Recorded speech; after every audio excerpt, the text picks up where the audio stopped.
Premature optimization is the root of all evil.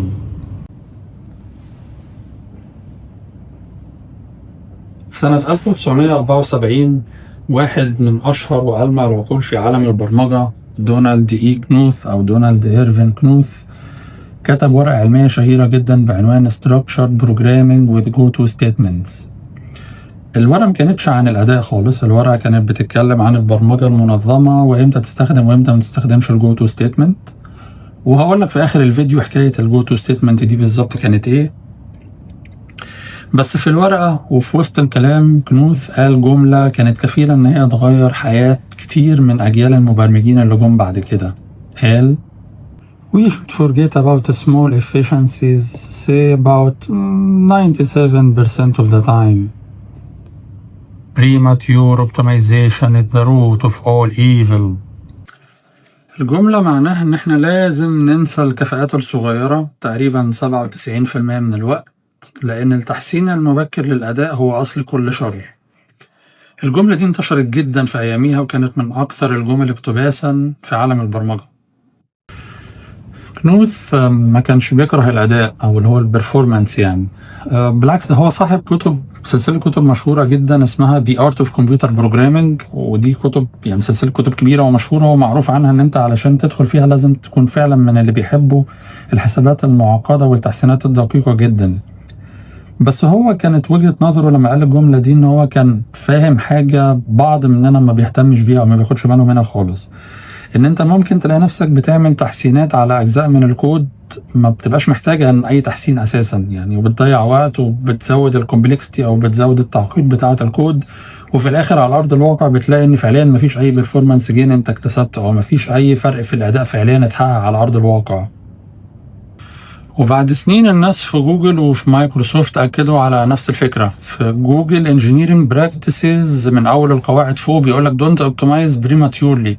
First make it work, then make it right, then make it fast.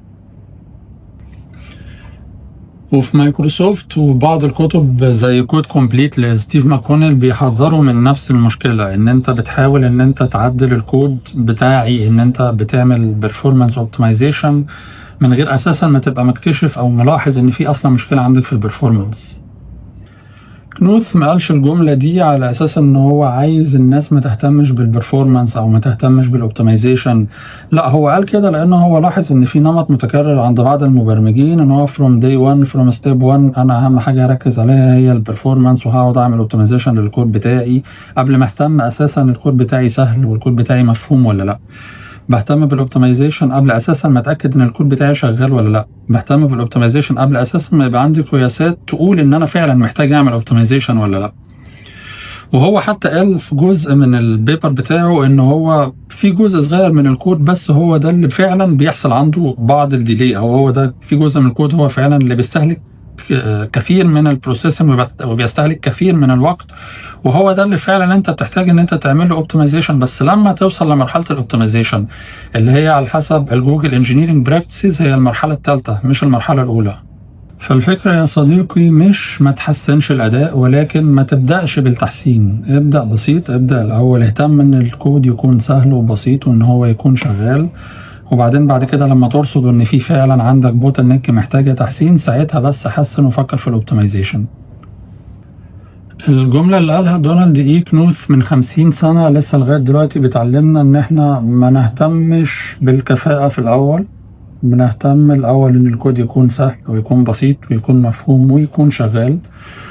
الجملة اللي قالها دونالد كنوث من 50 سنة بتعلمنا إن إحنا ما نبدأش بالكفاءة، نبدأ بالبساطة وبعدين بعد كده لما بنحتاج بنحسن. والجملة دي هي أصل مبدأ Avoid Premature Optimization أو أبو. لا مش ده، خلاص مشيها ABO، مبدأ ABO. كنت قلت لك فوق إن أنا هكلمك على الجوتو ستيتمنت. طيب بص يا سيدي، الجوتو ستيتمنت دي باختصار هو كود كان مشهور جدا او هو كوماند كان مشهور جدا في لغات البرمجه القديمه نسبيا زي السي والفورتران، وهو قصته باختصار او حكايته باختصار ان انت بتقول للكومبايلر لو سمحت بطل اللي انت بتعمله وروح اكسكيوت الكود من الليبل اللي انا هبصيه لك ده. فانت بتعمل ايه؟ انت بتبقى كاتب الكود بتاعك وبتيجي في مكان معين كده في الكود بتحط ليبل ستارت هير مثلا او ستارت، وبعدين بتكمل الكود بتاعك، وبعدين بتيجي في مكان ما تحت بتقول له جو تو ستارت هير او جو تو ستارت.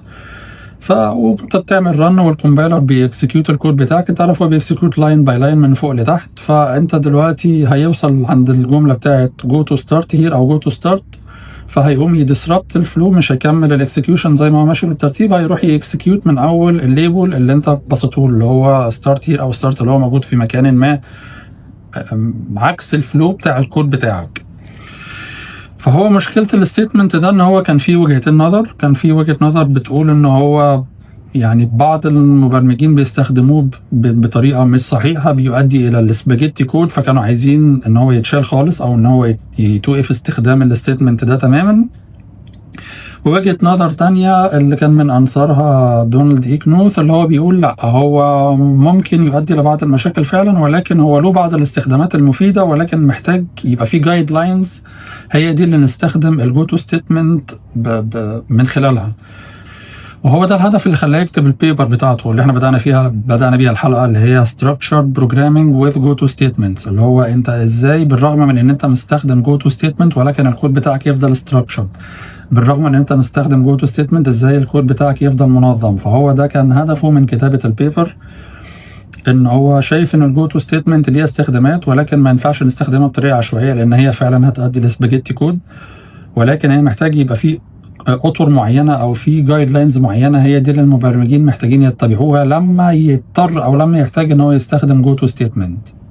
وفي لغات البرمجه الحديثه نسبيا زي السي شارب مثلا، يعني قلما لما بلاقي حد بيحتاج ان هو يكتب جو تو ستيتمنت. انا كتبتها مره على سبيل التجربه، وفعلا كان يعني مش هقدر اقول الموضوع كان تعيس جدا، ولكن الفكره كلها ان انت بتحتاج تبذل مجهود اكتر لما تيجي تعمل ديباجنج. يعني الديسربشن بتاع الفلو ممكن يكون التأثير بتاعه طالما انت اللي كاتب الكود انت عارف انت رايح فين وجاي منين والكود هيروح فين بالظبط وهيعمل ايه، بس بيبقى الموضوع اكثر تعقيدا شويه من المفروض يكونوا لما بتيجي تعمل ديباجنج لمشكله او لما تيجي تكتب يونت تيست، واليونت تيست ما تبقاش ستريت فورورد، يبقى فيها شويه بزنس لوجيك معقده شويه. في وجود الجو تو ستيتمنت الموضوع بيبقى اكثر تعقيدا في اليونت تيست وفي الديباجنج وفي ان انت تفهم الكود. يعني لو الكود ده مش انت اللي كاتبه، فوجود الجو تو ستيتمنت علشان تفهم الفلو بتاع الكود من اوله لاخره او الاكسكيوشن ماشي ازاي بالظبط في كود انت مش كاتبه بتبذل مجهود اكتر شويه.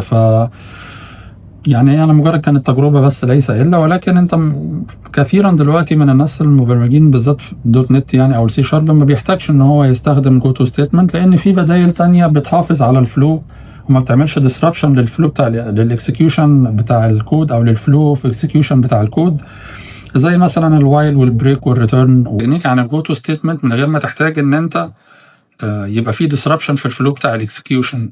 بس يا سيدي، فدي قصة الجو تو ستيتمنت ودي قصة المبدأ ABO، وانا عادل مصطفى واشوفك قريب.